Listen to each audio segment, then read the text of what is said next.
Men in Canada tend to live shorter lives, less healthy lives compared to women. And when we look at the data around this is not just biology. They're more likely to be affected by suicide, substance use, chronic diseases, and also delay getting help.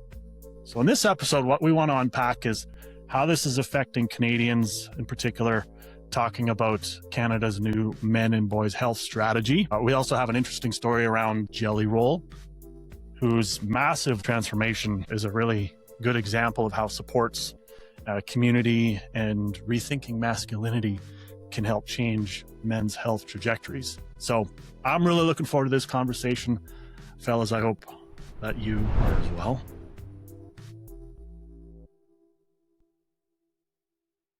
Where shall we start? Matthew, you want to take us through some data and some stats on this for us to just set the stage a little bit? Yes. So just for some background on men's health in Canada and what this looks like from a statistical standpoint, we see that men in Canada on average live 4 years shorter than women in Canada. And much of this is due to preventable and early causes of death. So some relate to things like chronic disease. And to give some specific numbers here, we see that men make up 70% of opioid-related deaths in Canada and 75% of suicide deaths in Canada. Causes of death that are related to mental health struggles disproportionately affect men in Canada compared to women. And then if we look deeper into some of the mental health numbers, we see that these numbers just aren't, not just that these numbers aren't great, but they have been going in the wrong direction in recent years. So we see that in 2012, 70% of males aged 15 to 24 in Canada described their mental health as very good or excellent, which is a high majority, so that's good. But if we look at the same statistics, but we look at 2022, we see that the percentage of men who would rate their mental health as very good or excellent, again, those same questions, using those same figures, it dropped from 70% in 2012 to 52% in 2022, which is a stark drop for just a 10-year period. We also see that in that same time period, males with mood disorders in those groups went from 11% up to 16%. So we see that diagnosable and diagnosed conditions are also going up in that same time.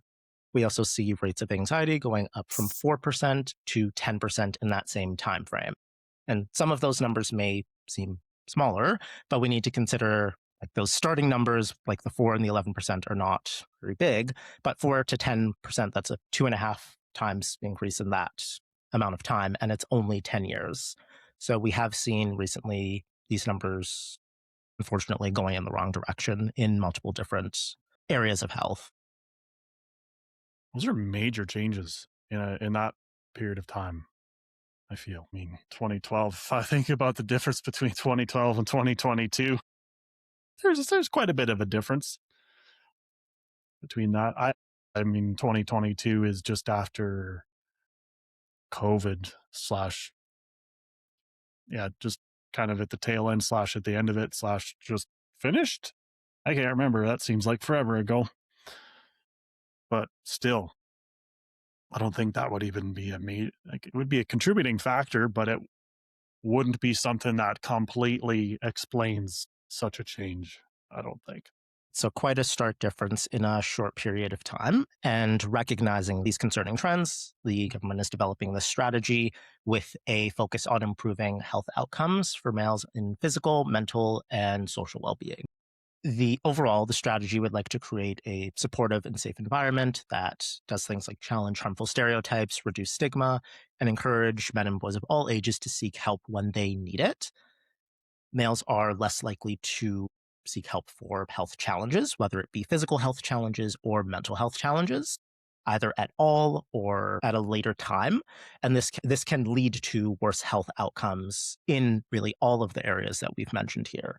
So really what they want to do is ensure people are seeking support that is needed, not like at a point where things are really at any point along the way, not thinking like this isn't bad enough yet or this isn't bad enough in general, but highlighting seeking that support, whether it be professional help in a physical health or mental health context, support from social circles, and wanting to make health outcome improvements there.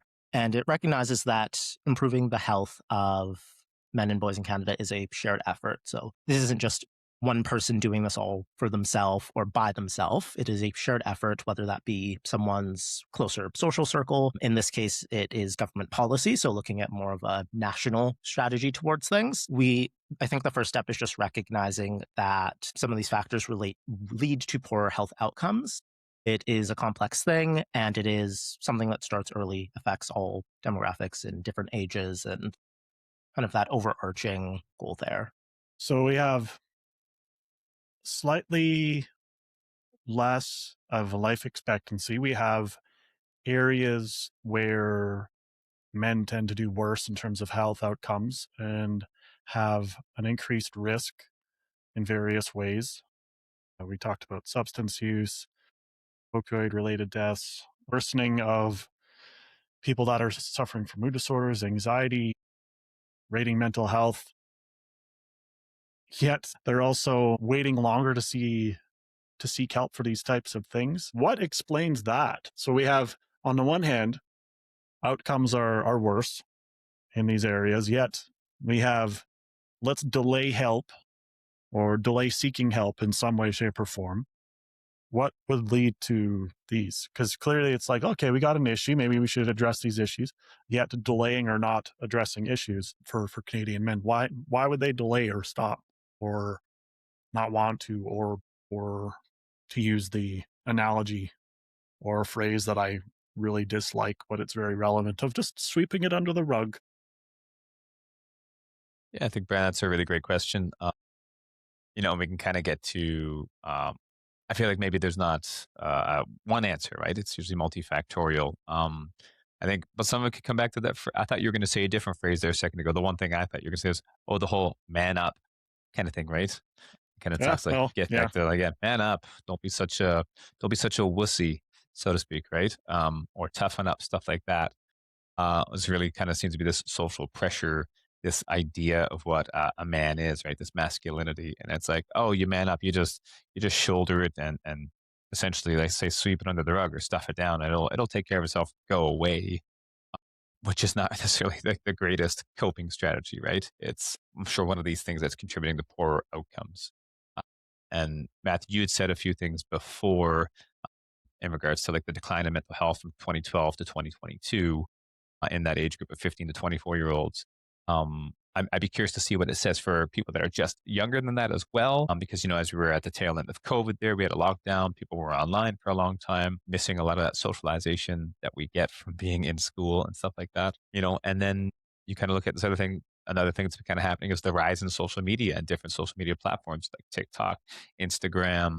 Facebook is maybe less relevant now than ever. Snapchat, and Jonathan Haidt wrote a fantastic book called The Anxious Generation and kind of talks a lot about that and cell phone use, how it's exploded amongst younger kids, right? And what this has really enabled them in one aspect is that it's allowed a lot of bullying to go online. The bullying that used to be maybe just in person or after school, and kids could get away from that. Now, because it's moved online to social media, these kids can now be bullied 24/7. They're just, constantly tormented online as well. So there seems to be even less safe spaces for these things. So I think Jonathan Haidt would say that's a significant contributing factor to why we see some of these declines in mental health. Hate to do the meme, but yeah, those phones, social media is definitely a part of this and has changed over the years for how people interact with it. And I think maybe all of us can relate to this all being in different age ranges. Ideally, at the start, it was supposed to enhance social connection and bring people together in person. And let's plan this thing online, meet up in person. Now, it's for some people, that's the whole socialization. It's just online and stays online, doesn't go then to in person events that are planned or executed on.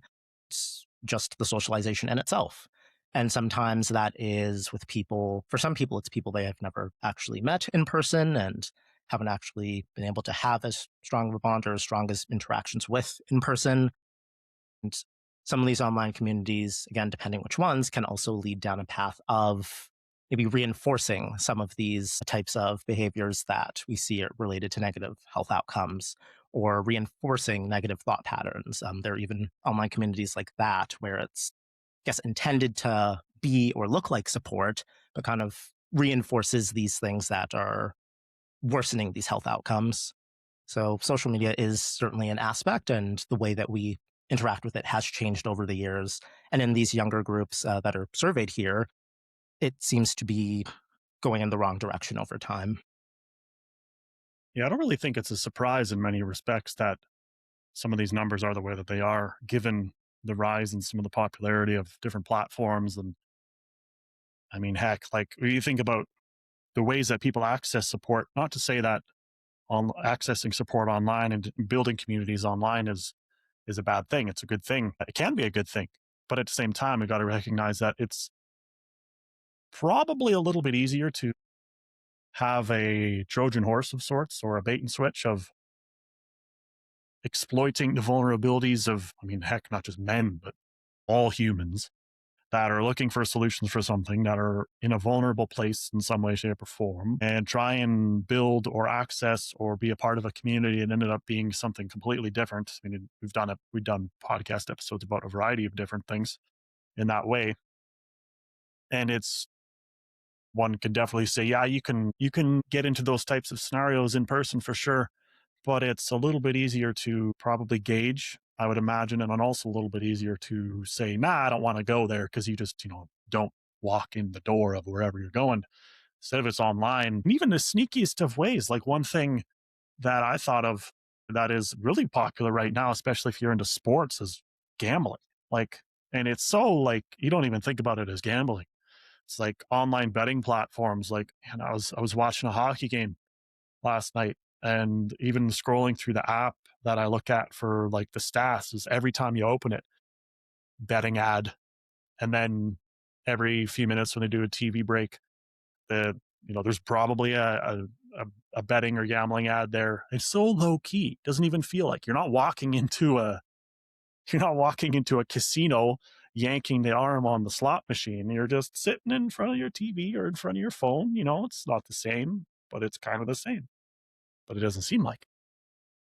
Yeah, the level of friction or the level of access to things like gambling is just so small now. You can literally just end up on these things by coincidence or by accident, or by the fact that advertisers like have enough of a profile on you to know, like, okay, you're a male between these ages, let's push you gambling ads and it'll probably work. And then entice people in with things like, oh, your first bet or your first 5 bets are free. And then people think, oh, this is low risk, and then gets into it. And yeah, online gambling is now recognized as a growing public health concern, largely because of that ease of access. Again, those ads that, there was no effort on your part to view this content at all. You don't need to go drive to a casino and go to a slot machine, and then there's just no effort required. It's just on your phone that you're already on. And this has crept into those, we're not going to name any of them in particular, but those bet on everything type of apps and places where people are betting on anything ranging from sports, where this kind of first started, to political events, to whether or not wars are going to happen, to whether or not it's going to rain next week, to just, it's just getting extremely out of hand. It is now becoming just a massively growing public health issue. And if we look at what the outcomes are here when it comes to online gambling, we see that online gambling isn't just more accessible in the first place, but once someone does have what would be referred to as problem gambling issues, outcomes for online gambling is also worse. People who are gambling online are 10 times more likely to exceed what are considered to be low risk thresholds for how much they're betting and how often and all that kind of stuff. People who engage in online gambling are 45 times more likely to meet the criteria of problem gambling, and they are 21 times more likely to experience harm. So this includes, of course, the financial aspects, but also the mental well-being, the impact this has on relationships when finances are impacted by this, when there's hiding stuff and secrecy involved in this. And another just alarming stat here is that we see that young adults, 18 to 29, 32% engaged in online gambling. And of those, close to 70% of those are meeting the criteria for problem gambling. So this is worse in younger ages. These younger ages are being more targeted. These younger ages are more online and just seeing these ads more often, and the outcomes are awful. in terms of mental health, finances, relationships, overall well being. And it's just getting easier and easier and more normalized to engage in some of this. As well, talking briefly about the explosion of these things, I can remember a time when Pete Rose, a former baseball player, was banned from being eligible for the Hall of Fame in baseball because he had bet on sports games.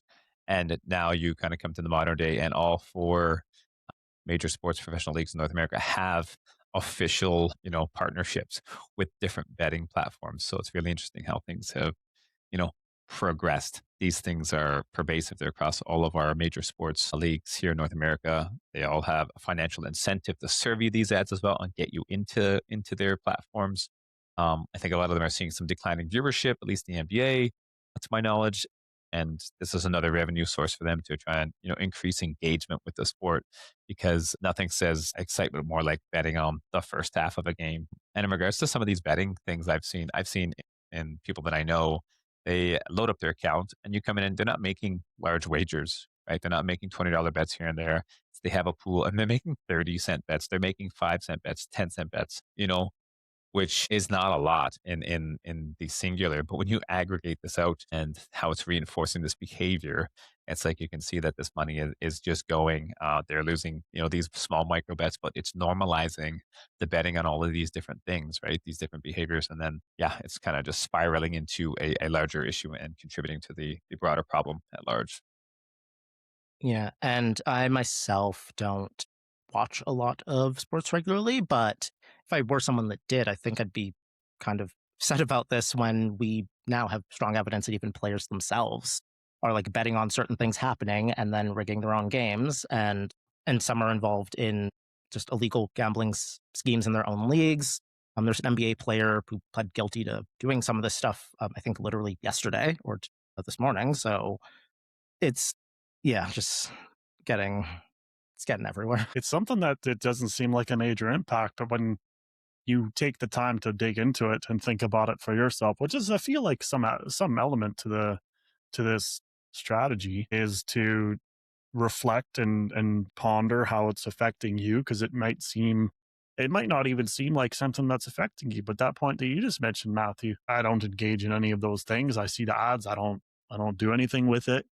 But I've watched games, and you get frustrated with outcomes in sports games for sure.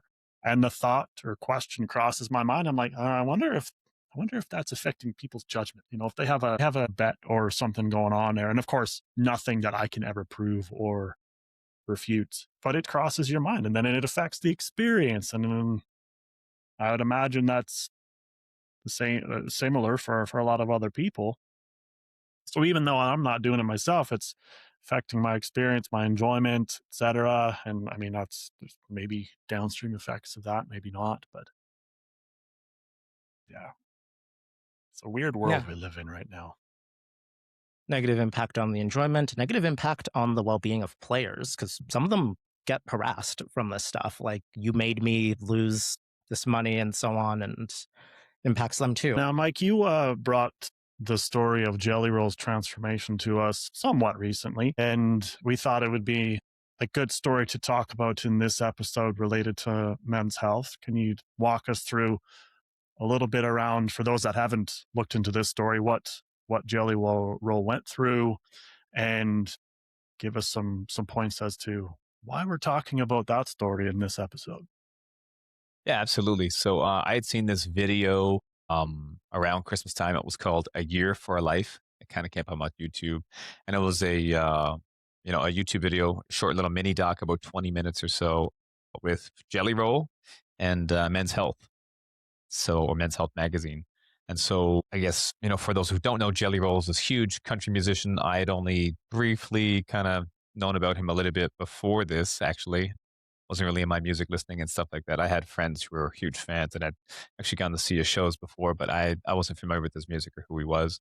But then to kind of see this mini documentary outlined his whole health journey, from his total weight loss, from his peak weight was about 540 pounds down to 265. So about 270 pounds weight loss, that's crazy. That's a whole person, he cut his weight in half there, right? Absolutely insane. And I had a colleague ask, So they would be interested to hear what we had to say about that from a registered dietitian perspective, because they were kind of questioning if maybe we thought his weight loss was legit, so to speak. And I had to say, hey, like no matter if they used GLP-1 meds or not, like all of this weight loss stuff is legit, right? We shouldn't criticize the strategies people use to get there, because he has struggled with weight and food addiction. He said, and obesity is a chronic disease. So whatever strategies we can find that can help people lose weight are valid. So we shouldn't kind of cast any doubt on whether or not it's like I said, like legit, so to speak. But turns out, anyways, he hadn't used GLP-1 meds. He had heard that some people's voices were drying up on these kind of meds, so he was really scared that it would impact his voice, and he did not want that. So he just kind of went through the whole lifestyle transformation. He didn't just take it, as say like an easier way out meds. He just changed everything about his life, living that total rock star life before, alcohol, drug abuse, substance abuse, stuff like that, partying like a typical rock star would do with him and his crew. Um, you know, he talks about food addiction, all the different foods and stuff he would eat. Treating it just like drugs, saying at one point he was eating over 6,000 calories a day. So he's like, guesstimating, but he said like no doubt about 6,000 or more calories a day. And struggled with weight his whole life kind of thing. So for him to kind of go through this change, you kind of see the whole journey of what it took, reaching out to some health influencers for help, getting a plan. The initial plan was to say this social media influencer, health and wellness figure said, okay, yeah, I can help you. The plan is tomorrow you're going to get up and you're going to walk to the mailbox and back, and the next day we're going to add a mailbox distance. So just saying, and they said, eventually, you're going to get to the point where you can get me 10,000 steps a day. Right. So for him to just say, hey, here's our plan. We're going to do this thing, and every day you're going to do it. So the video kind of details this whole journey. One of the things that really stuck with me through this was that it wasn't just him alone. And he has talked about this, right? And you see it in the video. It's really the whole social circle around him and the supports that he has, right? His whole crew kind of changing their things. They said before they used to have challenges on maybe who could drink the most, right? A lot of binge drinking, stuff like that. Whereas now they have health challenges. The one that they're working on in the video is the first person to get to 100 straight push-ups gets 10 grand. So, and to see that the whole crew around him has also made more healthful changes and stuff like that goes to show, I think, the power of our social circles and how they can either help lift us up or also maybe slow us down. Yeah. So just a really fantastic transformation, and thought we could touch on that. And then, obviously, bridging this into the broader strategy for Canada's men's health strategy. Yeah, there were some important parts in there that I think are relevant to what we go through in our day to day with our clients and our work as dietitians. I know this isn't particularly a thing that is exclusive to men that are working with us, but the part about having a social circle or social supports, people around that are also working towards a similar goal, even though it may be slightly different for themselves. But I think of people that I've worked with that have tried to make some form of a lifestyle change, whether it's for the purpose of weight loss or not, just something related to their health. And they're like, okay, I want to eat better, or I want to eat more balanced, I want to have better energy, or maybe it is related to weight. But they have a lot of their external environments, either social such situations or family or workplace or whatever, that is fighting against them, or at the very least not helping them. It just makes it that much more difficult. So I think that element of Jelly Roll's story is super impactful to say to folks that, well, when you're trying to go down a journey, you can't just put all the pressure on yourself. You can't obviously project it onto everybody else and make it everybody else's problem, but at the same time, you try and find ways to influence your environment and try and find people that are going to support your journey, or at least make your journey even 2% more successful in some way, shape, or form. And I mean, building a community around this type of a thing is an awesome thing to do in any way. So I love that part about his story. Another great part of this, I think, that also relates to what we talk about in our practice and in past episodes of this podcast is the focus on moving towards new behaviors which we would say is like an approach based type of goal setting as opposed to avoidance. There is that aspect here that you mentioned of them wanting to, for example, consume less alcohol, but it wasn't just that. It was we also want to implement these new things and in our social circle do these new things together, work towards something and not just focusing on the avoidance because that can make things much more challenging, much less motivating, and overall less successful. So I was also glad to see that aspect here in this story. Yeah, 100%. And I know that we talk about it often. At least I do in my practice. I know some of you guys do as well. That whole, not like you're saying, Matthew, approach based, not avoidance based. Like to say, we're gonna choose things that are more healthful, and the easiest ways to kind of do that sometimes is to not eliminate a routine or a habit, is to try and replace it with, say, a more healthful thing. So you're not going to eliminate your evening snack. You're going to just replace it with a healthier thing. So that way you don't have to worry so much about having to reshape your whole environment and those behavior cues, automatic triggers that we're not even necessarily aware of. But we can keep those same kinds of things in place, but we're substituting it with a more healthful habit, which is, we see a lot of that here in this journey as well. I find a common thing is, I want to reduce my treat intake, or want to reduce my alcohol intake, or something like that.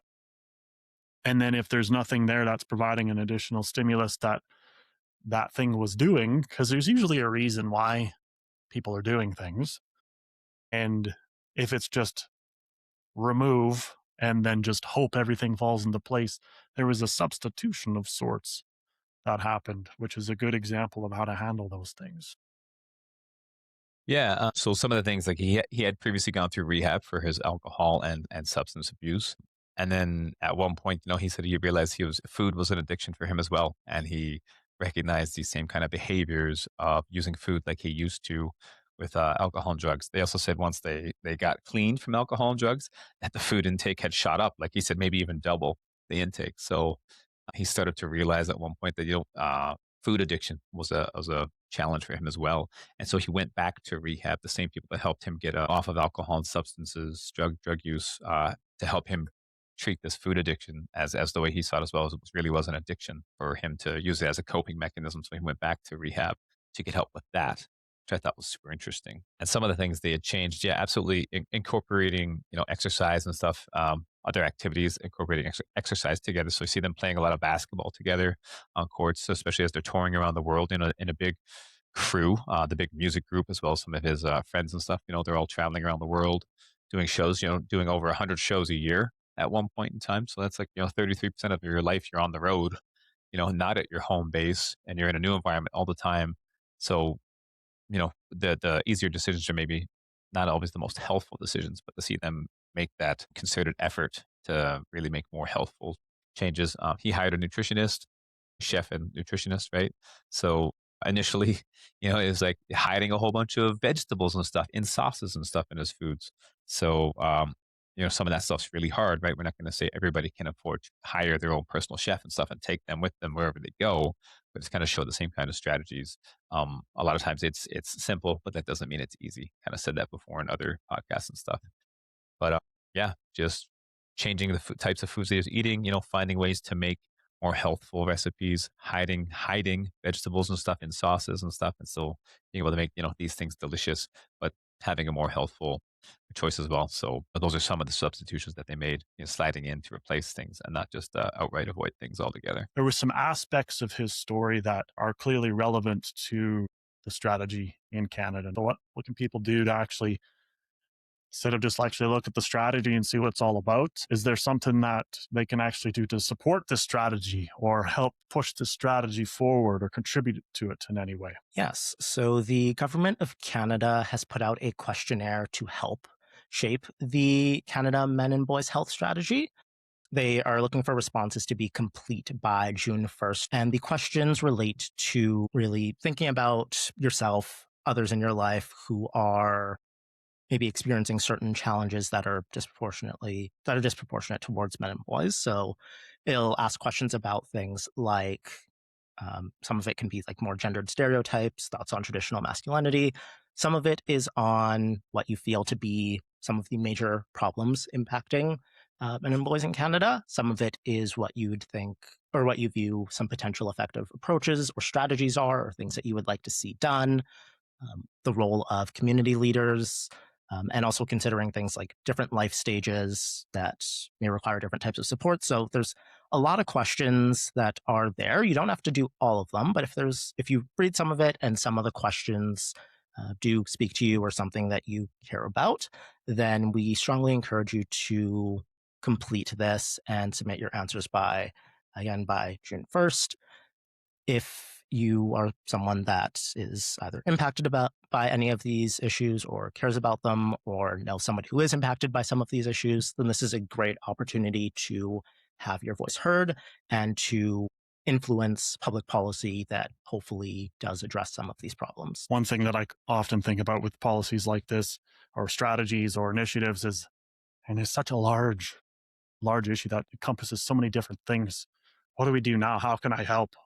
What is one thing that I, as one human in the millions of humans that are living in Canada, do? And if I can take, 5 minutes, 5 to 10 minutes, and contribute to something like this, my voice is going to be heard, as opposed to that's kind of what I would assume to be using aggregate data or trying to guess what it may be. I don't know, but it's a meaningful way to contribute.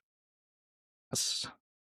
Yeah, I think also too when we talk about the questionnaire is fantastic to help influence public policy. Sometimes these things can be slow as they have to go through different revision processes and all that stuff. And policy often takes a long time to change, but like people just locally in your own life, what can you do?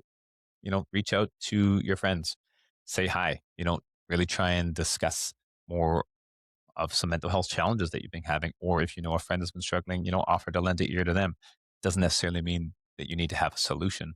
Just make sure that people feel heard and seen, and try. It might say feel brave, but like don't be afraid to reach out and ask for support when you need it, right? Especially for men, when we say, like you said earlier, they wait 6 days for a new medical health diagnosis.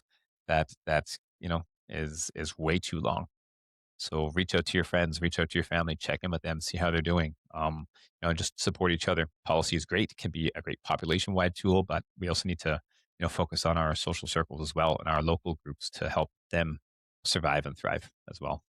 Yeah. And some of the questions in the survey are also great, even just as self reflection questions for what you can do in your life or in your community or with those around you, as again, these things take time and to be implemented and to be reviewed and all of that.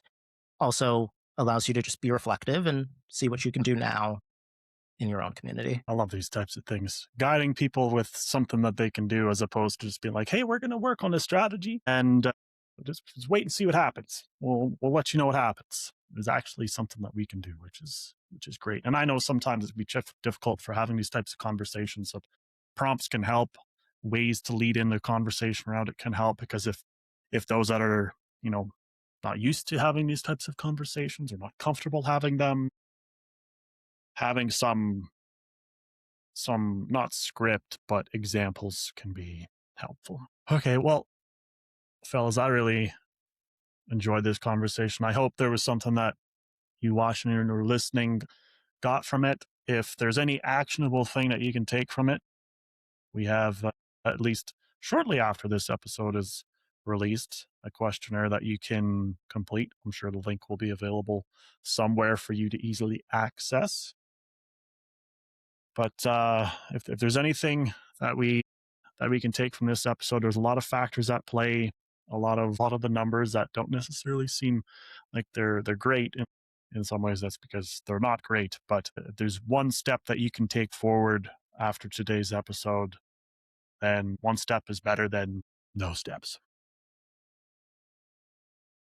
So we'll leave the episode there for now.